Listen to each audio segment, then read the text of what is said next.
بات یاد آئی، میں نے مولانا مودودی سے پوچھا کہ آپ کے بہت اچھے ساتھی آپ کے ساتھ رہے ہیں، تو مولانا منظور احمد نعمانی رحمہ اللہ وہ آپ سے کیوں الگ ہوئے؟ یہ تھا کہ مولانا مودودی فجر کی نماز نہیں پڑھتے ہیں۔ بسم اللہ الرحمن الرحیم۔ السلام علیکم۔ چند دن سے سوشل میڈیا پر ڈاکٹر اسرار احمد رحمۃ اللہ علیہ کا ایک چھوٹا سا کلپ وہ گردش کر رہا ہے، اور اس کو ایک خاص طبقہ فکر کے لوگ بہت زیادہ اچھال بھی رہے ہیں، گردش بھی کر رہے ہیں، تبصرے بھی کر رہے ہیں۔ اور وہ کلپ یہ ہے کہ سید ابو الاعلیٰ مودودی رحمۃ اللہ علیہ کا ذکر کرتے ہوئے کہتے ہیں کہ وہ فجر کی نماز نہیں پڑھتے تھے، اور ایک دو اور اعتراضات کہ ان کے گھر میں ایک مرد ملازم تھا اور مولانا اس پر اصرار کر رہے تھے کہ یہ تو رہے گا، اس کے بغیر ہمارا گزارا نہیں۔ سب سے پہلی بات تو یہ ہے کہ محترم ڈاکٹر اسرار احمد رحمۃ اللہ علیہ اپنے رب کے حضور پہنچ چکے ہیں،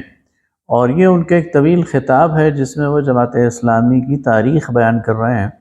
اور ان اسباب پر روشنی ڈال رہے ہیں کہ جن کی بنیاد پر بعض جو بڑے بڑے علماء تھے انہوں نے جماعت اسلامی کو چھوڑا، اور وہ یہ ثابت کرنا چاہ رہے ہیں کہ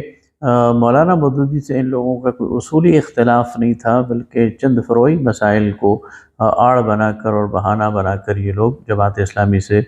رخصت ہوئے، جن میں جو ان کے سرخیل تھے وہ مولانا منظور احمد نعمانی تھے۔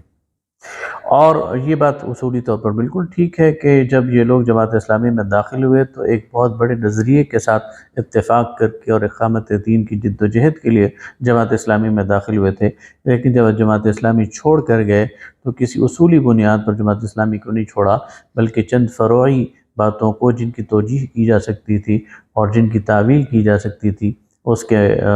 کو بنیاد بنا کر انہوں نے جماعت اسلامی کو چھوڑا۔ لیکن یہ بات تو اپنی جگہ ہے۔ یہ ساری بات میں نے اپنے محترم والد صاحب ڈاکٹر محمد کمال، جن کا ایک بہت عرصہ براہ راست سید مودودی رحمۃ اللہ علیہ کے ساتھ تعلق رہا ہے اور ان کے بہت قریبی رہے ہیں، ان سے ذکر کیا تو انہوں نے مجھے بتایا کہ انہوں نے خود مولانا مودودی رحمۃ اللہ علیہ سے براہ راست یہ پوچھا کہ یہ جو آپ کے اولین رفقات تھے مولانا منظور نعمانی صاحب اور ان کے ساتھی، یہ کیوں جماعت چھوڑ کر چلے گئے؟ تو اس کے جو جواب محترم ڈاکٹر کمال صاحب نے دیا وہ آپ کو سنواتے ہیں، اور پھر اس کے بعد اگلی بات کریں گے۔ بسم اللہ الرحمن الرحیم۔ پچھلی باتیں یاد کرنا مجھے خاصا مشکل کام ہے، لیکن ایک بات بہرحال یہ تھی کہ میں اسلامی جمعیت طلبہ جب ناظم اعلیٰ تھا، اس دور میں دو سال میں ناظم اعلیٰ رہا منور حسن صاحب کے بعد، تو مشرقی پاکستان کے میں 3 دفعہ دورے پہ جا سکا۔ تو ایک دفعہ ایسا ہوا کہ میں جب دورے پہ گیا تو مولانا مودودی رحمہ اللہ بھی مشرقی پاکستان کے دورے پر تھے، اور مشرقی پاکستان کے جماعت کا ایک اجلاس تھا، اس میں بھی چلا گیا، لیکن کچھ دیر کے لیے وہاں وقفہ ہوا اور وقفے کا اعلان کیا تو لوگ ادھر ادھر اپنے کاموں میں مصروف ہو گئے، لیکن سید مودودی رحمہ اللہ اپنی کرسی پر اپنی جگہ بیٹھے رہے، اور وہ اکیلے ہی تھے تقریباً، تو میں ان کے پاس ان کے قدموں میں جا کے بیٹھ گیا۔ اس دوران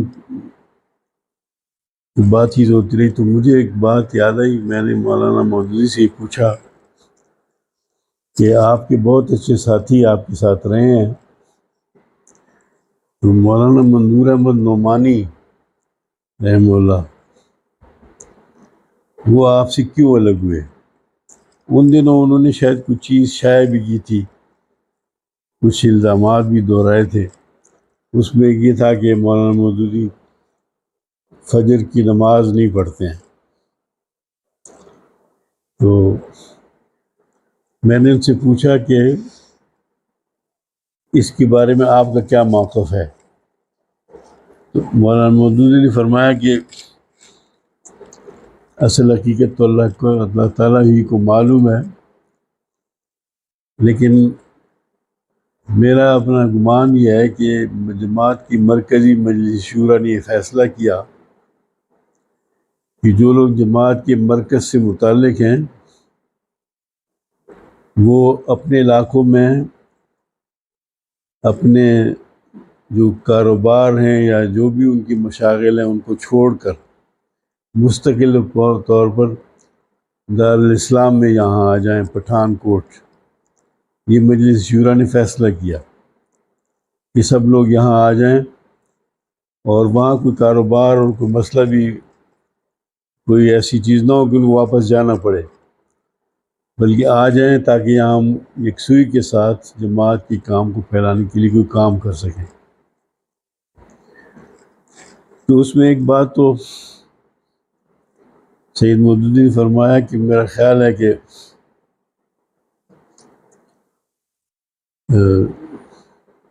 میرا اپنا گمان یہ ہے کہ ان دنوں کو بارشیں بھی شروع ہو گئی،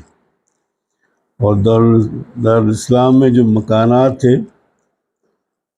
تقریباً سب کی چھتیں ٹپکنا شروع ہو گئی، اور ایک مسجد تھی جو پکی تھی، تو دارالاسلام کی جتنے لوگ تھے ان کے کچھ سامان،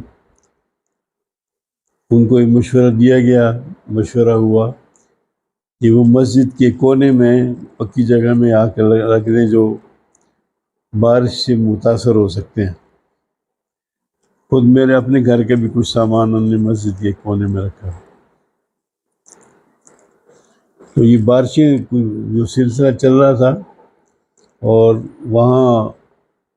کوئی گھر بھی محفوظ نہیں تھا، تو میرا یہ گمان ہے کہ وہ بعض حضرات نے سوچا کہ ان حالات میں ہم کیسے رہیں گے، اپنے اچھے خاصے سیٹل گھر چھوڑ کر یہاں آ کر ان حالات میں ہم کیسے رہیں گے۔ تو اس وجہ سے وہ جیسے ان بارشوں کی وجہ سے وہ بدل ہو گئے کہ اب ہم تو یہاں سب کچھ چھوڑ کر یہاں نہیں آ سکتے ہیں۔ تو اس میں گمان ہی کرتا ہوں کہ مولانا منظور رحمانی نے بھی یہی سوچا، اور انہوں نے واپسی کا اپنا فیصلہ کر لیا۔ آپ نے دیکھا کہ محترم ڈاکٹر صاحب نے مولانا مودودی کے زبانی آپ کو بتایا کہ یہ جو علماء تھے ان کا جماعت اسلامی کے ساتھ کوئی اصولی اختلاف نہیں تھا، بلکہ اصل میں مسئلہ ان کے معاش کا تھا، جس کو بنیاد بنا کر، اور جو ان کے سٹیٹس کا تھا، اور وہ جو قربانی سامنے نظر آ رہی تھی کہ وہ ان کو اپنا پورا طرز زندگی بدلنا پڑے گا، اس کے لیے وہ تیار نہیں تھے۔ ڈاکٹر صاحب کی ان باتوں کی تائید وہ خواجہ اقبال احمد ندوی صاحب بھی کرتے ہیں، جن کی کتاب مولانا مودودی کی رفاقت میں یہ میرے بالکل سامنے ہے۔ خواجہ اقبال ندوی یہ سید ابو الحسن علی ندوی کے شاگرد تھے، اور اسی نسبت سے مولانا منظور نعمانی صاحب جو سید ابو الحسن علی ندوی کے گہرے دوست تھے، ان کا بھی ان سے ایک تعلق بن گیا۔ اس بات کے گواہ ہیں کہ ان کی موجودگی میں مولانا مودودی اور منظور نعمانی صاحب کی جو نشستیں ہوئیں، تو اس میں یہ بات تکرار کے ساتھ آتی رہی کہ منظور نعمانی صاحب اس کے لیے تیار نہ ہوئے کہ وہ اپنی معاشی حالت پر کوئی کمپرومائز کریں، یا ان کا جو رسالہ ہے اس کی پالیسی اگر وہ تبدیل کر دیں گے تو انہیں خطرہ ہے کہ جو ان کے قارئین ہیں وہ چھٹ جائیں گے، اور ان کے رسالے کو نقصان ہوگا، اور ان کا جو پیچھے کا سیٹ اپ ہے وہ خراب ہو جائے گا۔ اس لیے وہ متردد تھے، اور رزق کے حوالے سے وہ یہ کہتے تھے کہ مجھے پریشانیاں ہوں گی، اور اس لیے وہ دارالاسلام میں منتقل ہونا اور جماعت کے لیے اپنے آپ کو وقف کرنا اس کے لیے تیار نہیں تھے۔ دوسری طرف مولانا جعفر شاہ پھلواری، وہ جنہوں نے پھر توثیق کی تھی مولانا منظور نعمانی صاحب کی اور ان کی رائے سے اتفاق کیا تھا، ان کا بھی حال یہ تھا کہ وہ ایک نواب کے ہاں ملازم تھے، اور جمعہ کا خطاب اور امامت کرتے تھے، اور اس کے نتیجے میں انہیں 65 روپے تنخواہ ملتی تھی۔ مولانا مودودی نے انہیں آفر کی کہ آپ دارالاسلام شفٹ ہو جائیں، آپ کی 50 روپے تنخواہ مقرر کر دی جائے گی، اور آپ کو ایک رسالہ بھی دے دیا جائے گا جس سے آپ دعوت اور تبلیغ کا کام کریں۔ لیکن انہوں نے کہا کہ میں بھری پرات کو لات نہیں مار سکتا، اور میں اس رزق کو جو اللہ تعالیٰ نے مجھے دیا ہے اسے نہیں ٹھکرا سکتا، لہٰذا وہ بھی اس پر قائل نہ ہوئے۔ تو گویا ان بزرگوں کا اصل مسئلہ اصولی نہیں تھا، نظریاتی نہیں تھا، بلکہ ان کو اپنے معاش کی فکر لاحق ہو گئی تھی اور نقصان کا اندیشہ تھا، اس لیے انہوں نے جماعت اسلامی کی رکنیت کو جاری رکھنا مناسب نہیں سمجھا اور جماعت سے الگ ہو گئے۔ اس کے بعد دوسری بات کہ مولانا مودودی وہ فجر کی نماز پڑھتے تھے یا نہیں، اس پر والد صاحب کیا کہتے ہیں وہ آئیے سنتے ہیں۔ اس میں ایک جو انہوں نے پھر اپنے تاثرات کا اظہار کیا، تو اس میں میری نماز کے متعلق جو لکھا ہے، تو اس کی حقیقت یہ تھی کہ ان دنوں میں جو کچھ کتابیں لکھ رہا تھا تو میں ساری رات بیٹھ کر لکھتا تھا، اور اول وقت میں جب فجر کا وقت شروع ہوتا ہے اس وقت پھر میں اور کوئی ہوتا نہیں تھا، تو میں نماز پڑھ کے اکیلے ہی اس کے بعد میں سو جاتا تھا۔ اس پہ یہ اعتراض 12 لوگوں کا تھا کہ میں جماعت میں شریک نہیں ہو رہا، لیکن اس کی وجہ یہ تھی کہ میں ساری رات جاگتا رہتا تھا ان تحریر کی وجہ سے، اور صرف صبح کے وقت مجھے موقع ملتا تھا سونے کا، جلدی نماز پڑھ کر میں سو جاتا تھا۔ تو آپ نے دیکھا کہ اس میں والد صاحب نے بتایا کہ سید مودودی نے انہیں یہ کہا کہ ان دنوں میں مولانا مودودی کوئی تحقیقی کام کر رہے تھے، اور اس کے لیے انہیں رات بھر جاگنا پڑتا تھا، اور جب ہی فجر کا اول وقت شروع ہو جاتا تھا تو وہ نماز پڑھ لیتے تھے فجر کی، باقی سب سو رہے ہوتے تھے، اور جب باقی لوگ جاگتے تھے تو ظاہر ہے کہ مولانا آرام فرما رہے ہوتے تھے، لہٰذا یہ بدگمانی میں مبتلا ہو گئے کہ شاید مولانا نماز ہی نہیں پڑھتے، حالانکہ نماز مولانا اول وقت میں پڑھ لیتے تھے ساری رات کی جاگنے کے بعد۔ لیکن یہ مولانا کا کوئی عام معمول نہیں تھا، یہ ان خاص دنوں میں، جن دنوں میں کوئی 15 دن 20 دن 1 مہینہ جو مولانا کوئی تحقیق کر رہے تھے ان کا معمول تھا، ورنہ یہ اقبال ندوی صاحب، خواجہ اقبال ندوی صاحب اس میں ہمیں پورا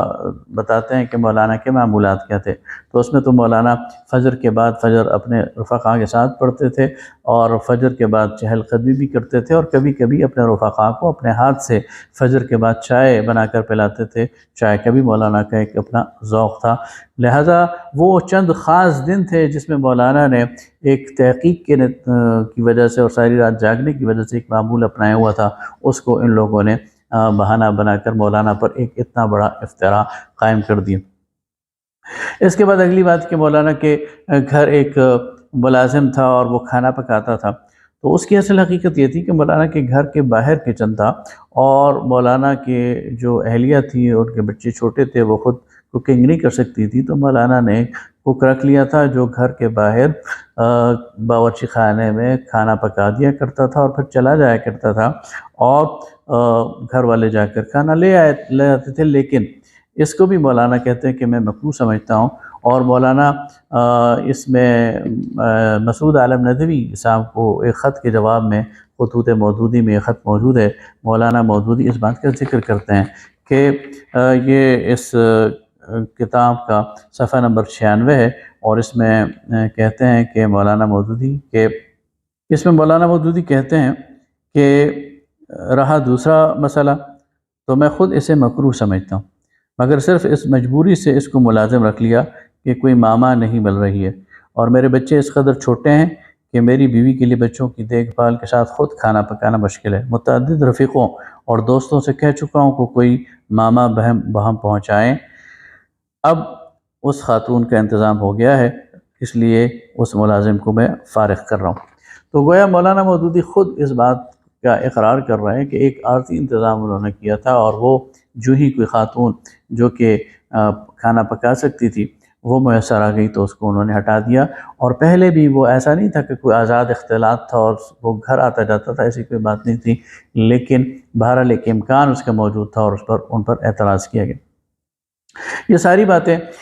دیکھتے ہوئے اور سنتے ہوئے ذہن میں حضرت مسیح علیہ السلام کا وہ قول آتا ہے کہ انہوں نے اپنی قوم کو کہا تھا کہ تم مچھر چھانتے ہو اور اونٹ کو نگل جاتے ہو۔ بعض چھوٹی چھوٹی باتوں پر تم اعتراض کرتے ہو اور بڑے بڑے بلنڈرز اور جرائم کو چھوڑ دیتے ہو۔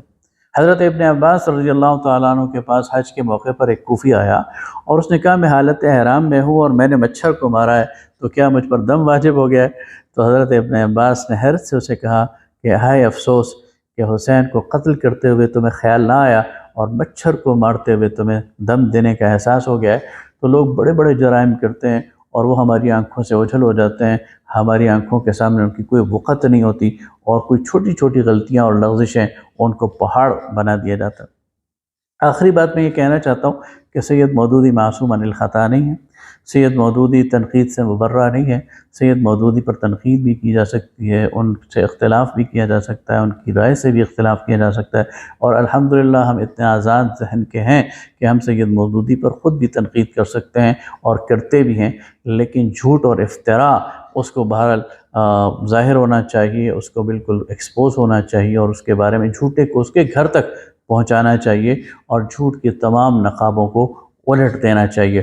لہٰذا کوئی اگر یہ کہے کہ یہ سید مودودی کے دفاع میں ہلکان ہو رہے ہیں، حالانکہ سید مودودی بھی تو تنقید کیا کرتے تھے، تو سید مودودی نے کوئی افتراء نہیں باندھا کسی پر، اور اگر سید مودودی نے کسی جگہ کسی بڑی سے بڑی ہستی پر غلط تنقید کی ہے تو ہم اللہ کی پناہ مانگتے ہیں سید مودودی کا دفاع کرنے سے۔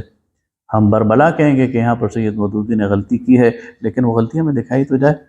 اس غلطی کے بارے میں ہمیں بتایا تو جائے کہ یہاں سید مودودی نے ایسی بات کہی ہے جو فی الواقع نہیں تھی، لیکن سید مودودی نے کوئی بہتان باندھا ہے، کوئی الزام لگایا ہے۔ لہٰذا کسی امر واقع کو بیان کرنا، کسی امر واقع کے بارے میں کوئی تبصرہ کرنا یہ الگ بات ہے، اور کوئی بہتان بننا اور کوئی افتراء بننا یہ الگ بات ہے۔ اللہ تعالیٰ سے ہم پناہ چاہتے ہیں کہ ہم کسی بڑی سے بڑی ہستی کے بارے میں یا کسی چھوٹے سے چھوٹے فرد کے بارے میں کوئی افتراء اور کوئی بہتان باندھے۔ وآخر دعوانا ان الحمد للہ رب العالمین۔